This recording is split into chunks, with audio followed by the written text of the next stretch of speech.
Gusto mo ba ang partner mo ay maging patay na patay sa iyong pagmamahal? Kapag ginawa mo ang spell na ito, lalakas lalo ang pagmamahal niya sa iyo at ang pag-ibig niya. Napakasimple lamang ang spell na ito. Basta't buo ang inyong paniniwala, walang ibang iniisip at pagdududa. Ihanda mo ang larawan niya. Pwede rin yung nasa cellphone mo lamang. Hawakan mo ang larawan niya, titigan itong mabuti. Banggitin mo ang kanyang pangalan. At pagkatapos, halikan ito ng 3 beses rin.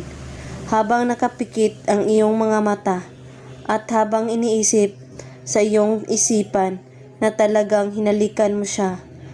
At pagkatapos, dumilat ka at banggitin mo ang salitang ito.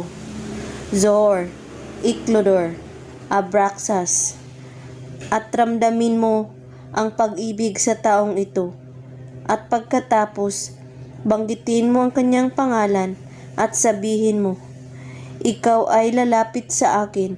Ang puso natin ay hindi na magkakalayo at magkakahiwalay pa habang buhay.